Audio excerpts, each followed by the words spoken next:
Hi, Bible భాషానికి స్వాగతం. హెబ్రోను అనేటువంటి పేరు హీబ్రూ భాషలో దీని యొక్క అర్థం స్నేహం.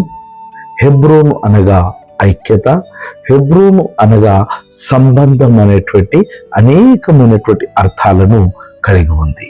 ఈ పేరు యొక్క మూలము హీబ్రూ క్రియ మూలమైనటువంటి హావర్ నుండి హెబ్రోన్ అనేటువంటి పదం వచ్చింది.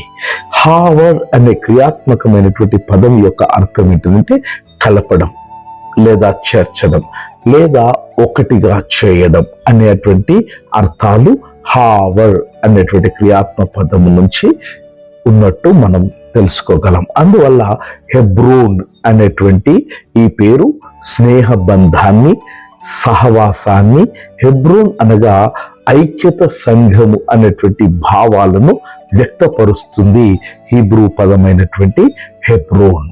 హెబ్రోన్ యొక్క ఈ పదబంధము యొక్క నిర్మాణంలో హావర్ ప్లస్ సఫిక్స్ ఆన్ ఇవి రెండు కలిపి హెబ్రోన్ గా మనము చూడగలుగుతాం.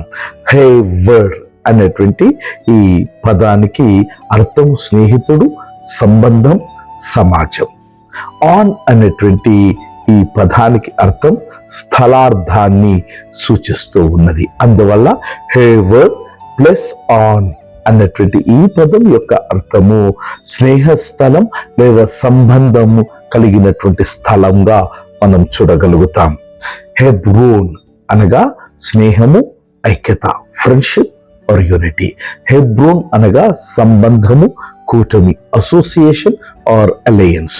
హెబ్రోన్ అనగా సమాజము లేదా సోదరత్వము, కమ్యూనిటీ ఆర్ బ్రదర్హుడ్.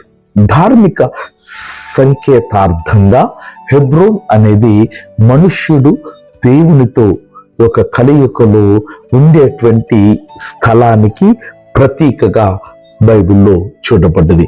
ఇది మానవుని యొక్క సంబంధాన్ని, స్నేహ సంబంధం మరియు విశ్వాసము ద్వారా ఐక్యతకు సంకేతంగా నిలిచేదే హెబ్రోన్. అందువల్ల హెబ్రోన్ అంటే కేవలం ఒక పట్టణముగా కాకుండా హెబ్రోన్ అనంటే దేవునితో స్నేహం.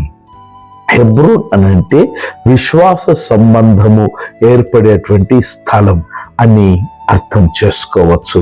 దేవునితో స్నేహములో ఉన్న ప్రతి వారు దేవుని యొక్క కృపలో ఎదగడానికి దోహదపడుతుంది. హెబ్రోన్ అనగా దైవము నీతో, నీతో దైవము కలిగి ఉండడమే. గాడ్ బ్లెస్ మిత్రమా.